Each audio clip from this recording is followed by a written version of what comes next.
សូមថ្វាយបង្គំព្រះមហាក្សត្រសូមគោរពសម្ដេចនាយករដ្ឋមន្ត្រីនិងសម្ដេចគតិព្រឹទ្ធបណ្ឌិតឯកឧត្តមលោកជំទាវលោកស្រីនិងជនរងជាតិទាំងអស់បានជ្រាបថាក្នុងរឿងពាក់ព័ន្ធជាមួយនឹងឯកឧត្តមជុំកសលកន្លងមកកាលពីល្ងាចមិញកូនស្រីខ្ញុំបានបង្ហោះឯកសារមួយទៅភេកសម្ដេចនាយករដ្ឋមន្ត្រីឲ្យអន្តរាគមន៍នាងខ្ញុំមិនបានដឹងទេដោយសារភាពឈឺចាប់កូនខ្ញុំវានាំគ្នាសរសេរឲ្យផ្ញើទៅសម្ដេចដោយសារឃើញខ្ញុំឈឺលេខនឹងទេតែក៏វាមិនខុសឯដែរខ្ញុំចង់ជម្រាបមហាជនឲ្យដឹងទាំងអស់ថាសម្រាប់គ្រួសារនាងខ្ញុំនិងកូននាងខ្ញុំប្តីខ្ញុំគ្រប់រឿងឯកសារពាក់ព័ន្ធទាំងអស់ជាមួយខ្ញុំក្នុងការងាររស៊ីគឺត្រូវដឹងគ្រប់រឿងទាំងអស់បើខ្ញុំទៅរស៊ីអីខ្ញុំតែងតែហ្វូតូឯកសារទុកឲ្យកូនខ្ញុំគ្រប់គ្នាប្តីខ្ញុំដើម្បីមើលសម្រាប់ទុកថ្ងៃក្រោយបើមានហេតុការណ៍អីឡើងឲ្យកូនខ្ញុំទាំង5បានដឹងដូចនឹងប្តីខ្ញុំផងដូច្នេះកូនខ្ញុំសូរិយាពណ៌ដែលបង្ហោះទៅនេះគឺមិនខុសអីទេព្រោះអីសិតជារឿងការពិតទាំងអស់មិនមានជារឿងកន្លែងទេអញ្ចឹងខ្ញុំចង់ជម្រាបមហាជនឲ្យបានជ្រាបថារឿងនេះខ្ញុំមានភាពឈឺចាប់ជាង2ឆ្នាំហើយជាមួយពាក់ព័ន្ធនឹងជាមួយនឹងឯកឧត្តមជុំកសលកន្លងមកខ្ញុំមិនស្គាល់ឯកឧត្តមជុំកសលទេតែប្អូនប្រុសឯកឧត្តមជុំកសលឈ្មោះលាវពិសីប្រធានការិយាល័យរ៉ែធម្មពលនៅបច្ចេកណែនាំឲ្យខ្ញុំស្គាល់ណាបានខ្ញុំបានមកជួបដោយសារគេគិតថាបងប្រុសគេជាអ្នកសារព័ត៌មានអ្នកមានអំណាចមានកិត្តិយសនៅក្នុងវងសង្គមភាពថ្លៃថ្នូរបងរាប់គេទៅមិនខុសទេចៃដន្យដើមឆ្នាំ2013ខ្ញុំបានជួបក្រុមហ៊ុនរីម៉ាល់ក្រុមហ៊ុនកូរ៉េវិនិយោគដីនៅកំពង់ធំដែលសុំរដ្ឋាភិបាលបានសចនឲ្យដែលមានទំហំ 25,446 ហិកតានៅស្រុកស្ទងនិងស្រុកកំពង់ស្វាយក្រោយមកដោយសារថាលឺមានទំនាស់ជាមួយប្រជាពលរដ្ឋរដ្ឋាភិបាលសម្ដេចក៏លុបចោលទៅវិញក្រុមហ៊ុនកូរ៉េរីម៉ឺមិនសុខចិត្តនៅតែតស៊ូទៀត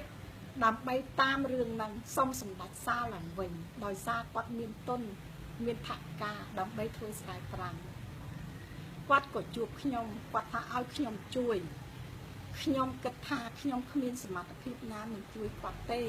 តែខ្ញុំក៏បានដាក់ឯកសារទៅតាមក្រសួងនានាបានមួយចំនួនហើយចុងបញ្ចប់ត្រូវដាក់ឯកសារមួយសន្លឹកទៀតទៅសម្ដេចនាយករដ្ឋមន្ត្រីដើម្បីសុំគោលការណ៍សុំសចនសុំគោលការណ៍ដើម្បីសុំសិទ្ធិប្រទានសារឡើងវិញខ្ញុំក៏មកពឹងឯកឧត្តមជុំកសលថាឯកឧត្តមធ្វើបានអត់ក្រុមហ៊ុននេះគេពឹងពាក់ខ្ញុំដើម្បីដាក់សំណើទៅសម្ដេចនាយករដ្ឋមន្ត្រីសុំគោលការណ៍សារឡើងវិញដីដែលប៉ះពាល់សុំកាត់ចែងដីដែលសល់គាត់យកគាត់សុំឲ្យតាសម្ដេចអនុញ្ញាតគាត់ឯកឧត្តមជុំកសលយល់ព្រមអូខេក្រោយមកថ្ងៃទី22 ខែ 11 2013បានខ្ចីលុយខ្ញុំ$4,000នៅភពនីឋានមណ្ឌលគិរីខ្ញុំយកឲ្យ$4,000ដល់តែថ្ងៃទីថ្ងៃទី15 2013 ខែ 12គាត់ក៏យកឯកសារសំណើនេះដាក់ទៅគាត់ថាគាត់ដាក់ទៅសញ្ញាចឹងបងឲ្យលុយខ្ញុំ$30,000ទៀតមកខ្ញុំថាខ្ញុំគ្មានលទ្ធភាពនឹងមានលុយ$30,000ឲ្យឯកឧត្តមទេគាត់ក៏ថាបងរកឲ្យគ្រប់មធ្យោបាយទៅបើបងមានលុយប៉ុណ្ណឹងណាខ្ញុំខ្ចីបងយកទៅធ្វើការហ្នឹងនិយាយឲ្យចំគាត់និយាយជាមួយខ្ញុំថាគាត់យកលុយហ្នឹងទៅឲ្យថ្លៃបាយឯកឧត្តមប្រាក់សិខុនខ្ញុំថាឯកឧត្តមទុកពេលឲ្យខ្ញុំដើរខ្ចីគេដើម្បីឲ្យឯកឧត្តមខ្ចីបន្តក្នុងមួយថ្ងៃគាត់ទេមកខ្ញុំ20-30ដងអង្វរខ្ញុំថាបងជួយខ្ញុំទៅការងារបើបងជួយខ្ញុំការងារបានហើយយើងជួយក្រុមហ៊ុនកូរ៉េបានហើយគេនឹងឲ្យសង្គមយើងណា ក ខ្ញុំក៏ថាអស់ជំរឿហើយខ្ញុំក៏ថាខ្ញុំមានដីមកកន្លែងសល់ទៀតនៅស្រុកវាលវែងខ្ញុំក៏លាឯកឧត្តមជុំកសលនៅថ្ងៃទី18ខ្ញុំបើកឡានម៉ោង11ថ្ងៃឲ្យប្តីជូនទៅខ្ញុំទៅយកប្លង់ដីខ្ញុំទៅដល់ស្រុកវាលវែងម៉ោង7យប់ខ្ញុំទៅផ្ទះសូយ៉ាដីយកប្លង់មកបញ្ចាំគេណាស្អែកឡើងម៉ោង5ព្រឹកខ្ញុំជិះឡានត្រឡប់មកវិញនៅដល់ភ្នំពេញម៉ោង2ខ្ញុំរៀបឯកសារឲ្យសពបែបយ៉ាងខ្ញុំទៅយកលុយគេដល់ម៉ោង7កន្លះបានខ្ញុំធ្វើបានខ្ញុំបើកឡានមកដល់ជួបឯកឧត្តមជុំកសលនៅមុខស្ថាប័នភ្នំពេញក្នុងមួយថ្ងៃខ្ញុំរត់តាំងពីពោធិ៍សាត់មកដល់ភ្នំពេញខ្ចីលុយគេយកមកដល់ឯកឧត្តមជុំកសលខ្ញុំតែបដិសេធថាលុយច្រើនណាស់ឯកឧត្តមគេថាមិនអីទេហេតុអីខ្ញុំចង់បញ្ជាក់ត្រឡប់មកវិញថាហេតុអីបានជាខ្ញុំហត់ឲ្យលុយឯកឧត្តមជុំកសលតដុំដោយមិនមានផ្ដិតមេដាយជឿជាក់ម្ល៉េះដោយសារអីប្អូនឯកឧត្តមជុំកសលឌីវពិសីនៅប្រទេសនេះគឺមនុស្សមានភាពថ្លៃថ្នូរតែជួបខ្ញុំតែងឲ្យលុយ100 200ចាយរហូតណាហើយខ្ញុំមកឃើញជុំកសលក៏គិតថាមនុស្សនេះក៏អស្ចារ្យដែរមនុស្សនេះក៏មានភាពថ្លៃថ្នូរប្តីខ្ញុំថាបើមនុស្សឲ្យទៅមិនបាច់មានលក្ខខណ្ឌអីច្រើនទេបើគ្នាខ្ចីហើយខ្ញុំក៏ឲ្យខ្ចីគាត់ថាប្រហែលមនុស្សជុំកសលហើយអាក្រក់ទៀតក្នុងโลกនេះមិនមានមនុស្សល្អទេណាខ្ញុំចង់ជម្រាបថាក្នុងមួយថ្ងៃទេមកខ្ញុំ10 20ដងកង្វល់ខ្ញុំបើខ្ញុំមិនឲ្យលុយដូចសម្រាប់គេទាំងនេះណាពេលមិនទាន់មានរឿងជាមួយគ្នាជុំកសលនិយាយល្អណាមនុស្សអ្នកណាក៏ដឹងដែរមើលសម្បកក្រៅជុំកសលល្អណាតែពេលដែលបានលុយពីដៃខ្ញុំហើយលើកហេតុផលរហូតថាបងសញ្ញេមិនបានទេឥឡូវសម្ដេចទៅឡាវ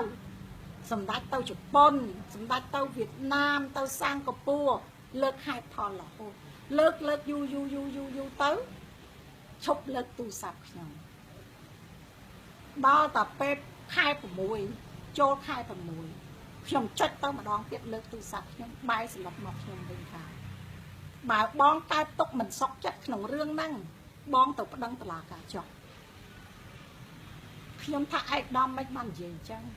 បើឯកឧត្តមធ្វើការងារមិនបានលុយខ្ញុំខ្ចីគេមានការប្រាក់ខ្ញុំដាក់ប្លង់ដីប្លង់ផ្ទះឲ្យគេហេតុអីបានឯកឧត្តមមិនសងលុយខ្ញុំវិញមិនចាំរឿងវិញឆ្ងាយដេញខ្ញុំទៅប្តឹងនៅតុលាការប្រហែលជាខ្ញុំមិនបានគិតថាតុលាការគឺមនុស្សធំទេខ្ញុំទៅប្តឹងនៅក្រសួងមហាផ្ទៃអត់សំណុំរឿងនៅក្រសួងមហាផ្ទៃចោលខ្ញុំបកមកតុលាការគ្រាន់តែខ្ញុំឈានជើងចូលតុលាការគេឆ្លើយភ្លាមថាហេតុអីបងហ៊ានប្តឹងអ្នកសារព័ត៌មានបងមានដឹងជុំកសលជាមនុស្សអ្នកណាអត់គេខ្នងគេក្រាស់ណាស់គេធំណាស់បងគួរកុំប្តឹងគេបងប្តឹងក៏មិនឈ្នះគេដែរខ្ញុំថាហេតុអីគេបោកលុយខ្ញុំហើយខ្ញុំប្តឹងគេមិនបានខ្ញុំមិនដឹងថាមនុស្សនឹងមកពីណាទៅណាទេមនុស្សដូចគ្នាទេអ្នកឯងជពាក់លុយខ្ញុំខ្ចីលុយខ្ញុំត្រូវសងលុយខ្ញុំវិញបើអ្នកឯងធ្វើការមិនបានអ្នកឯងឲ្យលុយខ្ញុំវិញមកចាប់រឿងហើយចង់បញ្ចប់ការប្តឹងផុនខ្ញុំបរាជ័យមែនតឡាការលើកលែងការចង់ប្តឹងចុងកសោតបានឆ្លើយហើយថាលុយនេះ$4,000និង$30,000បានទទួលពីខ្ញុំហើយណាតែខ្ញុំឲ្យគេចាយលេងខ្ញុំនៅផ្ទះជួលខ្ញុំរកស៊ីដាំបន្លែចម្ការខ្ញុំយកលុយ$30,000ទៅឲ្យជុំកសលចាយលេងបងប្អូនជួយគិតមើលមើលមុខប្រហែលខ្ញុំមានលុយឲ្យលុយជុំកសលម្ដង$3-4,000ចាយលេងជុំកសលជីសិត500ចិត្តហើយកុំនិយាយថាកូនខ្ញុំបរិហាគេបង្អាប់កិត្តិយសបើលោកចេះស្រឡាញ់កិត្តិយសលោកមិនបាច់ប្តឹងខ្ញុំទៅតុលាការទេលោកទៅសងលុយខ្ញុំទៅបាត់សំណុំរឿងចោលទៅសងលុយខ្ញុំតាំងពីពេលខ្ញុំថាបើលោកធ្វើមិនកើតលោកសងលុយខ្ញុំទៅវាចាប់រឿងហើយអត់មានហេតុការណ៍ឡើងដល់ថ្ងៃនេះទេសួរថាបើខ្ញុំទៅបោកលោកវិញតើលោកជួយចិត្តប៉ុណ្ណាលោកគម្រាមខ្ញុំសັບបែបយ៉ាងប្តឹងខ្ញុំរចាប់ដាក់គុកបើហ៊ានប្តឹងចាប់ដាក់គុកគ្រប់រូបភាពឥឡូវលោកខមមិនមកស្អីណាផ្ញើតាម Facebook ស្អីហ្នឹងសិតតែថាដាក់មិនដឹងទៅតុលាការចាប់ខ្ញុំអូសដាក់គុកដាក់អីបំផ្លាញក្រុមគ្រួសារខ្ញុំសពបែបយ៉ាង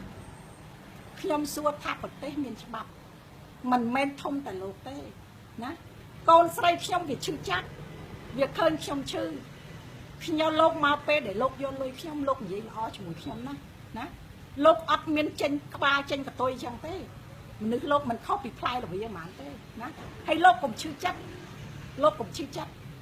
លោកយកលុយខ្ញុំតាំងម៉ឺនលើទៅណាលោកគួរថាខ្ញុំឈឺប៉ុណ្ណាខ្ញុំឈឺចិត្តប៉ុណ្ណាណាលុយខ្ញុំសម្រាប់$30,000ជាងនេះគឺខ្ញុំឲ្យកូនខ្ញុំរៀនគ្រប់គ្រាន់ហើយចប់មហាវិទ្យាល័យគ្រប់គ្នាហើយលោកត្រូវចងចាំទុកណាមិនមែនលោកមើលមុខខ្ញុំឲ្យច្បាស់ខ្ញុំមិនមែនស្រីចាងខ្សោស្រីអាវ៉ាសែទេណាលោកត្រូវដឹងគ្រួសារខ្ញុំមានរឿងអីគឺតែនិយាយប្រាប់គ្នាស្គប់រឿងទាំងអស់ណាมันមានការលះបង់มันមានទឹកភ្នែកលហេមហាមដោយសារតែប្តីក្បត់ប្រពន្ធក្បត់ប្តីទេគឺអត់មានទេសុំទោសលោកជុំកសលណាហើយលោកពិចារណាទៅលោកចង់ប្តឹងខ្ញុំក៏ប្តឹងចោះថាតើខ្ញុំដែលត្រូវចាញ់បោកលោកហើយនេះបែរជាលោកប្តឹងខ្ញុំវិញតើយុត្តិធម៌នៅកន្លែងណាណាខ្ញុំមានមកករណីឲ្យលោកបើលោកថាមិនសងលុយខ្ញុំណាខ្ញុំសុំសម្ដេចនាយកធ្វើអាជ្ញាកណ្ដាលអ្នកពាក់ព័ន្ធច្បាប់ក្នុងប្រទេសទាំងអស់ពិនិត្យសំណុំរឿងហ្នឹងថាតើបើសិនជាខ្ញុំចោទជុំកសលខុសយកខ្ញុំដាក់គុកចាស់ឬក៏ខ្ញុំចោលលុយនឹងបានឲ្យគ្រួសារជុំកសល5ពូជទៅគ្រួសារខ្ញុំ5ពូជដែរទៅមុខព្រះអង្គដងតាណាទិញមន់ម្នាក់5ទៅខ្ញុំអាកមន់ចោលតែហ្នឹងណាដាក់បណ្ដាសាគ្នានៅកន្លែងទីហ្នឹងចោះណាខ្ញុំចោលលុយហ្នឹងឲ្យ34,000ខ្ញុំមិនយកពីលោកជុំកសលឯងទេណាលោកសំដីផ្អែមណាស់តែក្នុងចិត្តលោកសិតតែមិនមុំសិតតែដង្កូវមិនមែនដូចមាត់ដែលលោកនិយាយទេសិតលោកមិនខុសពីចិត្តទេគាត់មាត់ទេបាទទេហើយលោកកុំពមៀនខ្ញុំច្រើនពេកលោកពមៀនខ្ញុំ2-3ឆ្នាំហើយណាម្ដងចាក់ដាក់គុកប្តឹងនេះក៏ចាក់ដាក់គុកប្តឹងនោះក៏ចាក់ដាក់គុកលោកអាងអីខ្ញុំចង់ប្រាប់លោកថាមនុស្សយើងម្នាក់អាយុយ៉ាងច្រើន100ទេវាមិនបាន150ទេខ្ញុំក៏ងាប់លោកឯងក៏ងាប់ដែរណាលោកត្រូវយល់មិនមែនលោកឯងបោកប្រាស់លុយខ្ញុំហើយបែរជាមកគម្រាមតូនខ្ញុំអ្នកខមមិនមកសិតតែខ្ញុំដេរឆានក្រុមគ្រួសារខ្ញុំដេរឆានមនុស្សថោកទៀតពៀលាអាវ៉ាសែសួរថាអ្នកអស់ឯងទាំងអស់គ្នាដែលខមមិនមកហ្នឹងសួរថាដឹងរឿងស្អីបើលើក្រុមគ្រួសារលោកឯងវិញថាតើក្រុមគ្រួសារលោកឯងឈឺចាប់ប៉ុណ្ណាពេលដែលលោកឯងចាញ់បោកគេអស់ទ្រព្យសម្បត្តិកូនខ្ញុំមានការឈឺចាប់គ្រប់គ្នាហ្នឹងខ្ញុំធ្វើតាមផ្លូវច្បាប់ខ្ញុំមិនដើរវៀងផ្លូវច្បាប់ផងណាលោកកុំវាយឆ្កែឲ្យតច្រកខ្លាំងពេកណាបើលោកជពាក់លុយខ្ញុំហើយលោកសងលុយខ្ញុំទៅចាប់រឿងហើយអញ្ចឹងខ្ញុំសុំឲ្យសម្ដេចលោកជំទាវដោះស្រាយរឿងនេះឲ្យខ្ញុំផងព្រោះឯងនិយាយម៉ាត់ណាណាឯកឧត្តមជុំកសលខ្ញុំនិយាយឲ្យចំហ្មងខ្ញុំមិនលាក់លៀមទេមកដល់ដំណាក់កាលនេះចុងក្រោយហើយគេថាលោកជំទាវក្នុងមួយខែឬ2ខែឲ្យលុយគេម្ដង$10,000 ទៅ$20,000ហើយចឹងហើយបានខ្ញុំជឿជាក់ឲ្យលុយជុំកសលដោយមិនមានលក្ខខណ្ឌអីទាំងអស់ណាខ្ញុំគិតថាប្រហែលជុំកសលហើយមិនទៅបោកខ្ញុំអាលុយ$10,000 $20,000 $30,000 $40,000ហ្នឹងទេរូបរាងក៏ប៉ុណ្្នឹងដែរតែរូបរាងហើយនឹងចរិតលក្ខណៈធំលោកខួរក្បាលធំលោកទៅខុសគ្នាហើយលោកបណ្ឌិតសិតតែបណ្ឌិតច្បាប់អ្នកសារព័ត៌មានតែលោកឯងធ្វើមកលើក្រុមគ្រួសារខ្ញុំសាហាវពេកហើយណាបើខ្ញុំធ្វើលើក្រុមគ្រួសារលោកឯងមិនបានទុកឲ្យខ្ញុំដល់ពេលនេះប្រហែលជាលោកឯងអុកក្បាលខ្ញុំចូលគុកបាត់ហើយណាអញ្ចឹងខ្ញុំសុំឲ្យលោកសម្បត្តិនាយកលោកជំទាវកតិព្រឹទ្ធបណ្ឌិតជួយពិចារណារឿងនេះផងព្រោះអីគេនិយាយម៉ាត់ណាគឺគេថាគេស្និទ្ធជាមួយលោកជំទាវណាចឹងគ្មានអ្នកណាហ៊ានធ្វើអីគេបានទេតែមកដល់ពេលនេះខ្ញុំឆ្អែតចិត្តហើយខ្ញុំចាញ់បោកគេហើយបែរជាគេមកពមៀនដៀលថ្មេះក្រុមគ្រួសារខ្ញុំទៅវិញលុយខ្ញុំមិនមែនអ្នកមានមកពីណាទេណាខ្ញុំគ្មាន500ចិត្តជីទេខ្ញុំនៅផ្ទះជួលទេតែខ្ញុំរកស៊ីដោយសិទ្ធិចរិតក្រុមគ្រួសារខ្ញុំហ៊ានថាខ្ញុំហ៊ានធ្វើខ្ញុំមិនមែនល្អតាប្រវេមាត់តែក្នុងខ្លួនខ្មៅកខ្វក់សឹកតែតកៅទេខ្ញុំមិនមែនផ្លែល្វីទេអញ្ចឹងសូមឯកឧត្តមលោកជំទាវអស់លោកស្រីសម្ដេចនាយកសូមជួយរកយុត្តិធម៌ឲ្យក្រុមគ្រួសារខ្ញុំផងខ្ញុំមិនសុខចិត្តទេទោះបីខ្ញុំស្លាប់500ជាតិទៀតបើខ្ញុំមិនបានលុយពីជុំកសលទេខ្ញុំនៅតាមចងកាន់ចងពៀ ដល់ទីបំផុតខ្ញុំនឹងដាក់បណ្ដាសាបើខ្ញុំកសលសងលុយខ្ញុំគឺមានន័យថាចប់មិនមានពាក់ព័ន្ធអីជាមួយគ្នាទៀតតែបើសិនជាជុំកសលមិនសងលុយខ្ញុំកុំថាជាតិនេះជាតិណា500ជាតិទៀតខ្ញុំតាមសងសឹកជុំកសលឲ្យទីបំផុតសូមបងប្អូនពិចារណាចោះនេះហើយជាកំហឹងអ្នកដែលត្រូវដែលគេបោកអ្នកដែលបោកគេចេះឈឺចិត្តចោះដែលបោកគេអ្នកដែលត្រូវគេបោកតែឈឺចិត្តប៉ុណ្ណាខ្ញុំឈឺចិត្តណាស់